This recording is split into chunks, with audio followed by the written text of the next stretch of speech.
So listen, the young man who just spoke, the gentleman apartment and house. but the gentleman who just spoke just now, Leroy, stop a second, okay? One thing you have to remember is that they're taking out military positions, okay?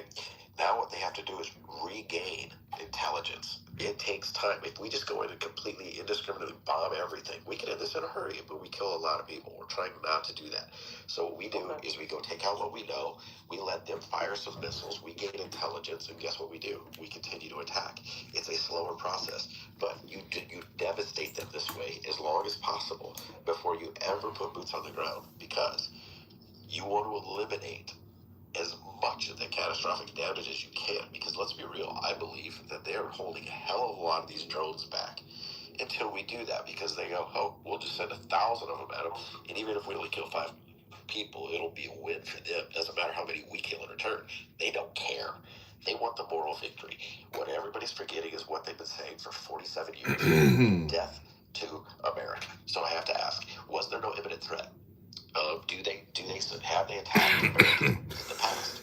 Have they killed Americans in the past? The answer is absolutely yes. They have.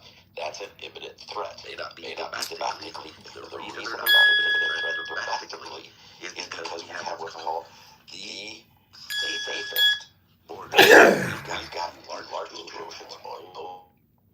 Right? But guess what they do have? They have terror proxies. Do you believe for an instant, for one second, that those people didn't hear about our southern border being open, bringing them here? There's an imminent threat lurking all over this country. To say that there's not is absolutely insanity, and it's disingenuous. The threat is here. They're just patient enough to wait for the right time. okay, so based on what you just said, Ice, I appreciate it. Do you wait, Leroy? If your neighbor's threatening to burn your house down, do you call the police then, or do you wait for him to pour the fuel on your house and light it on fire before you start to say, hey, I got to do something? That's rhetorical, right? So let me answer the question. Because, hold on, Hillary Clinton, you can laugh all you want. No, I'm trying to answer questions and I get cut off. Go ahead. Secretary, you laughed. Secretary. No, I'm not you. I'm not talking about being cut off. You said this is a rhetorical question. And so I want to make sure. The Secretary of State, do you believe that she had more intelligence and more information than the average person? Yes. Yes or no? Yes. Okay, so when she was campaigning after being the Secretary of State, she literally said she would go into Iran. She would use military force, that it needed to be done. That during her administration and any future administration, there would never be a time where they were ever going to be a threat to have nuclear weapons. So she's a woman that had privy to intelligence that none of us will ever have. And so did Colin Powell, though. So did Colin Powell, and he admitted he was wrong. And he doesn't know what's going on with Iran in the last. But so did Colin Powell. I mean, we went into a war that he admitted that was wrong. Come on, you know, always go by what people say. Okay, so I'll ask you this. You know that. So I'm going to ask you this. What's a weapon of mass destruction, Leroy? What's a weapon of a nuclear bomb? A nuclear bomb is a weapon of mass destruction. Well, that's the one. We knew they didn't have it. A nuclear bomb is a weapon of mass destruction. That could cause large numbers of fatalities. Well, I'm just giving you mine. Okay, Leroy, were they supposed to have chemical warheads on their Scud missiles? They talked about they would have.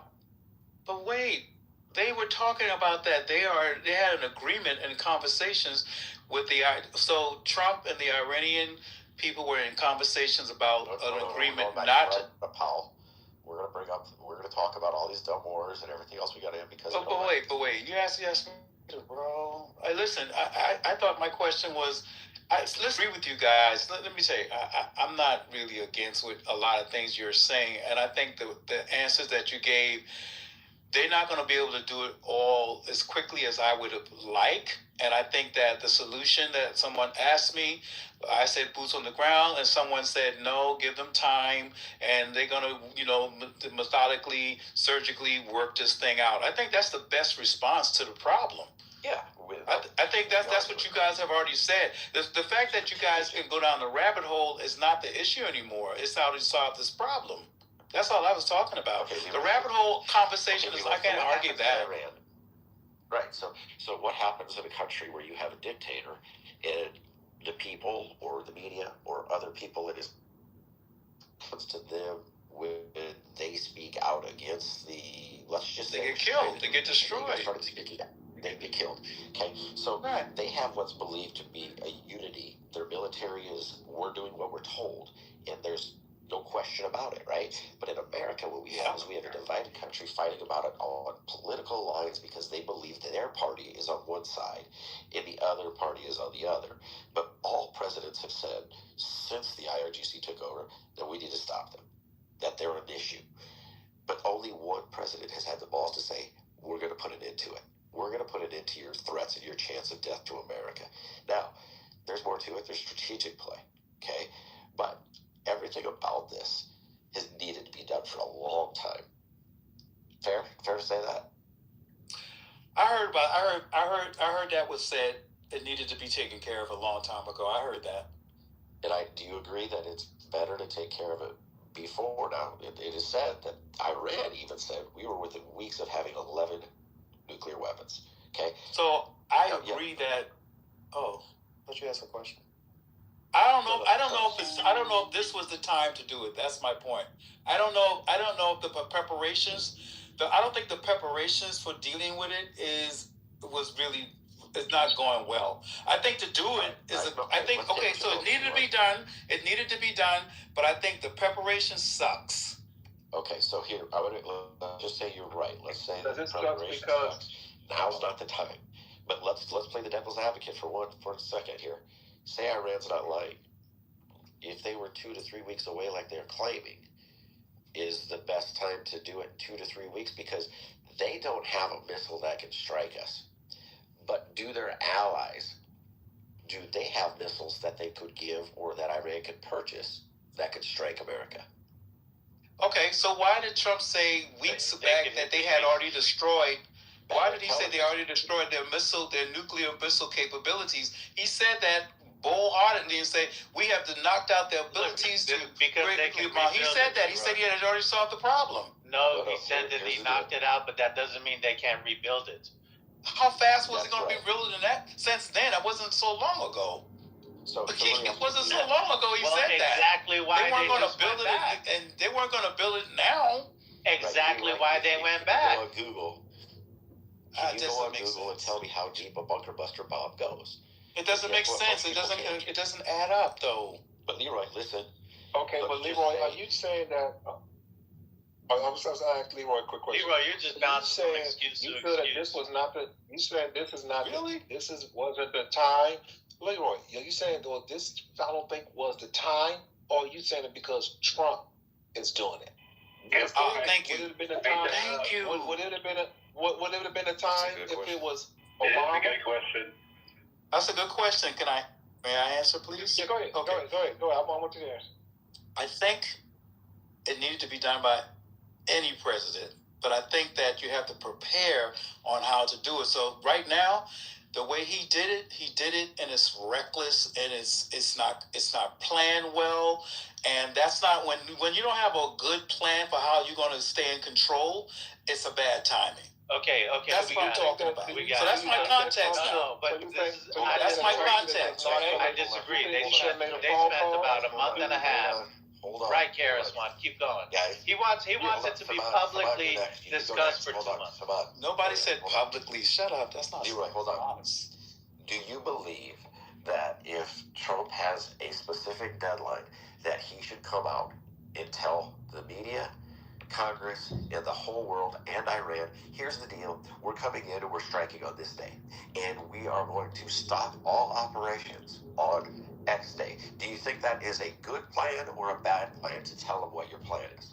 I think that he shouldn't tell the media or anybody what the plan is, but I think the structure of the plan, the way the plan was secretly, the way he can roll it out so when he finally acts, we wouldn't be in this situation with the Straits and worrying about this, that, and the other. I think the plan. I think he would have more support in terms of NATO and the public and everybody else. He didn't have to tell the public anything. He didn't have to ask the public to go and do it. So why would I think he should tell us? But I think that if he's gonna do it, at least it should come out where it looks like he had a plan, not a just haphazard plan. He looked like he didn't have a good plan. Okay, Leroy. Wait a minute. Okay, Leroy. Tell me how you think he should have done it. Okay. I'm thinking you thinking he should just knock on the door and go, yo, can y'all whisper? No. I'll tell you. I think what he should have done.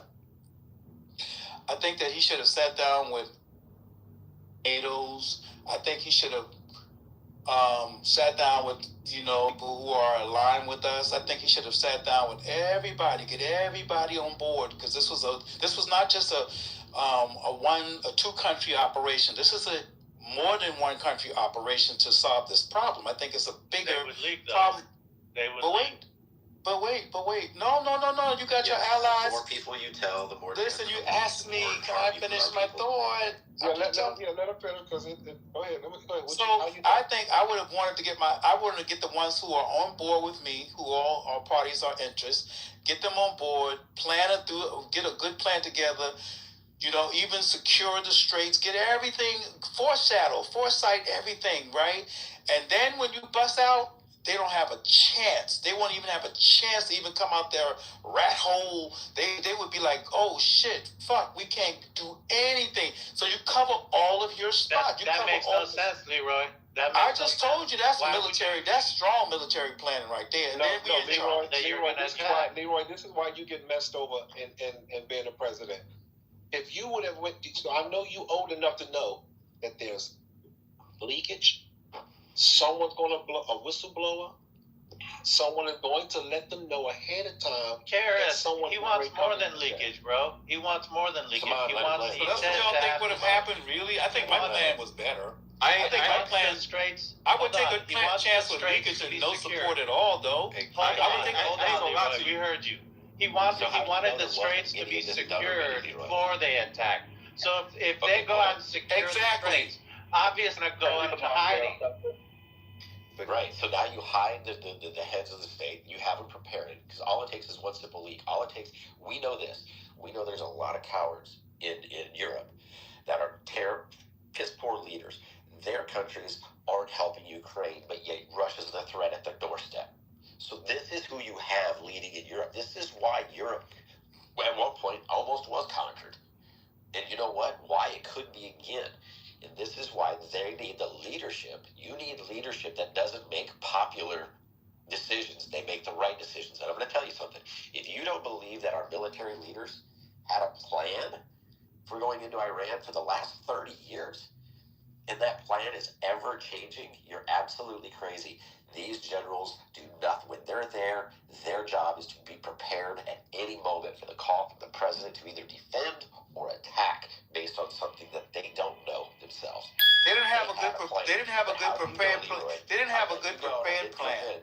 Leroy, how do you know that they didn't sit down? How do you know Rubio or Hegseth or Trump didn't make calls to people in the UN and said, hey guys, we got a problem with Iran. There's some potential threat that here's what we know. They might attack Israel soon.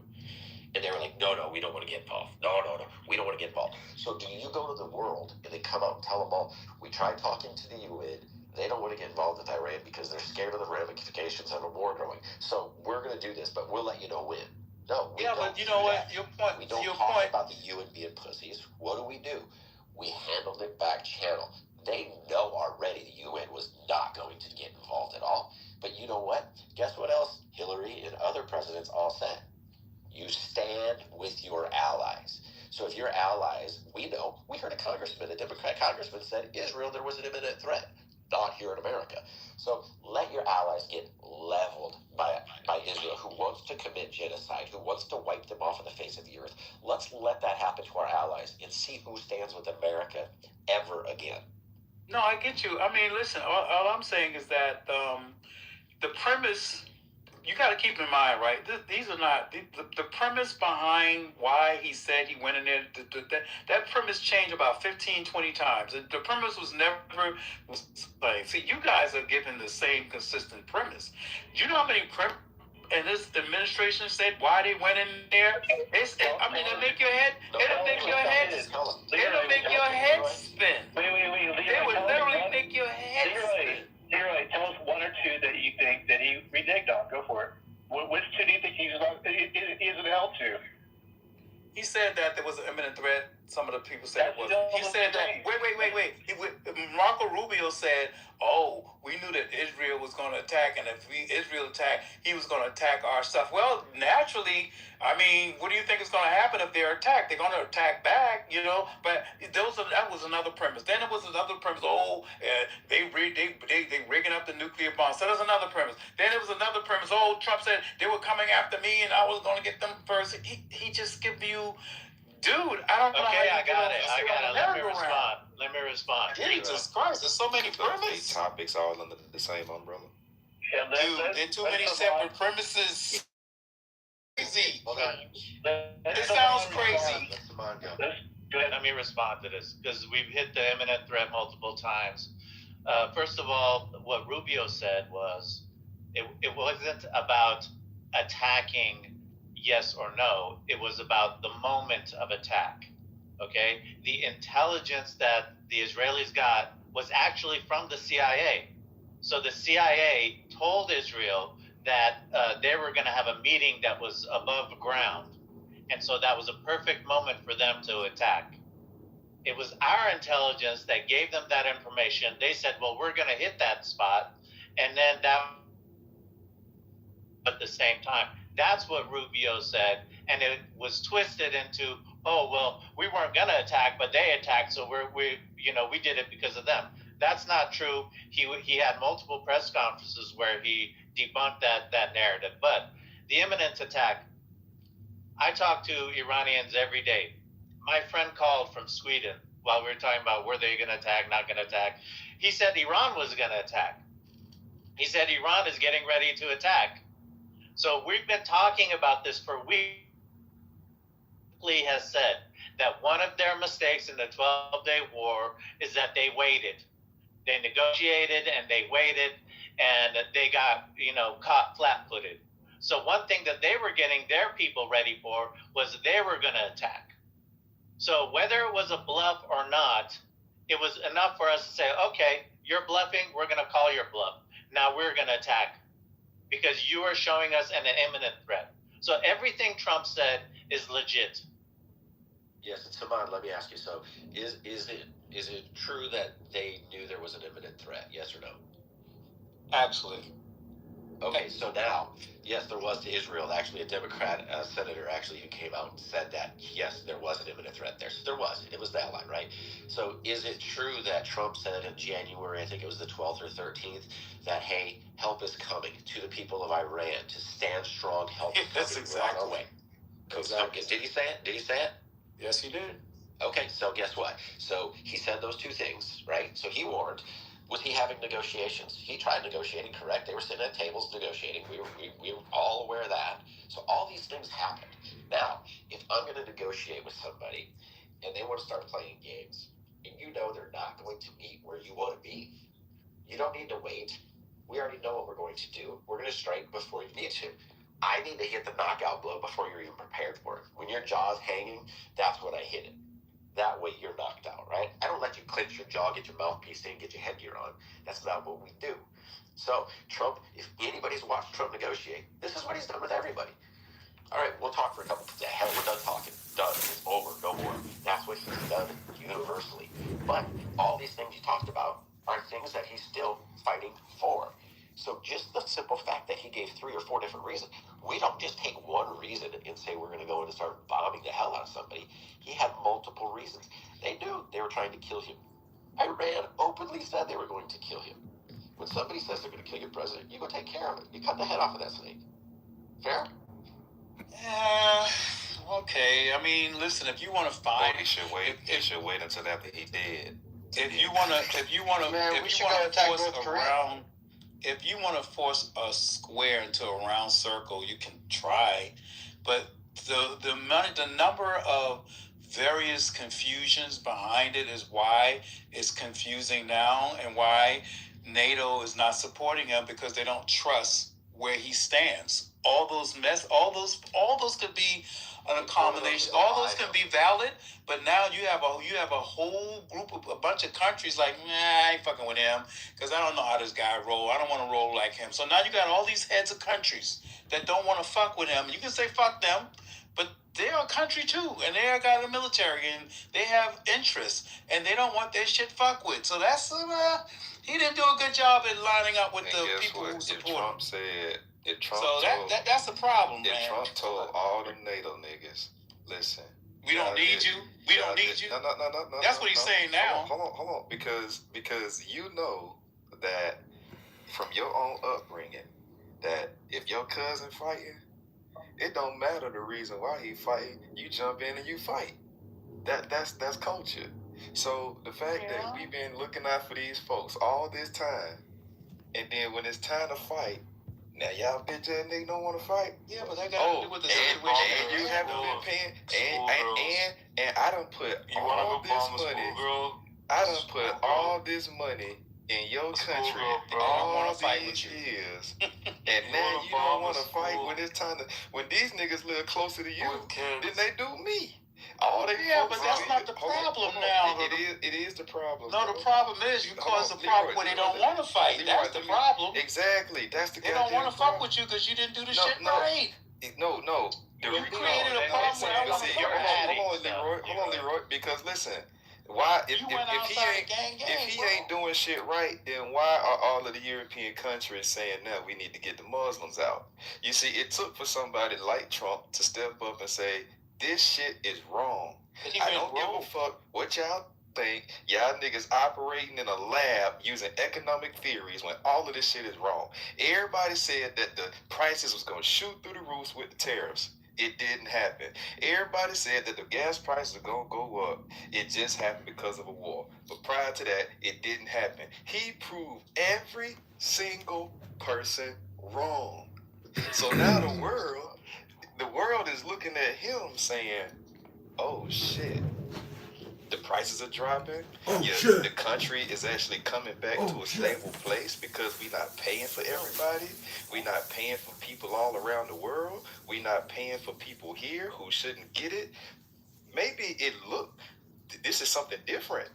They're looking at something different. It's not wrong. It's just different. Because then they're used to somebody walking in, shaking hands. We paying for these niggas and asking them to do shit. Like, so why is he saying they don't need? Hold on. So why is he saying we don't need NATO? Why is he saying that? Leroy, think about this, bro. Why you say that? Listen, Leroy, listen. If your household, you, Leroy, the job that you work, if you're paying for my household to stay afloat, and you ask me to do something, and I don't do it, what exactly would you do next? Yeah, you got to show their loyalty. You know, after all this time, this is the one time, and he said we don't need their help. Right. But it would be nice to right. show their loyalty at a time when we're doing something big. So yeah, but you know what? None of those countries has come out and said the Islamic Republic should stay, or that they aren't, we shouldn't be doing this. All they've said is, like England said, that at the beginning they didn't want to help, and now they want to help. Yeah. That's an advantage. Hey, one second. Can I add this in here? But I just want to let y'all know one thing. The radical Muslims, they don't speak for all, because listen, I'm Muslim, but I'm not. That's the radical Muslims do not speak for everyone, right? So there's different type of states in Islam, just like it's different type of states in Christianity or Buddhism or Hinduism, whatever you want to be into. I don't agree with that. You know what I'm saying? I don't agree that, you know what I'm saying, if I go and blow up a building, then I'm going to have 37 virgins booty butt naked waiting on me whenever I get up there. Yeah, no, that's not what's going on. Cobra, since you're Muslim, let me ask you this. Do you fear a typical moderate Muslim, or do you fear a radical Muslim more? Who do you a radical one. And so let's just use this. I tried to use this analogy before people laugh about it, but let's be real. We can take New York City. Is it are the gangs? Do they outnumber the population? Hell no, it's a small group, right? Yeah, but they're just speaking. They're just speaking up the most. Yeah, that's why everybody thinks that that's why everybody feels like every last one of them is tripping, because they're the loudest in the room. And they're the most dangerous, so they know that if the moderate, if the peaceful Muslims say stop, we don't. Guess what? They get killed. It happened in Iraq. I talked to a guy who's lived there.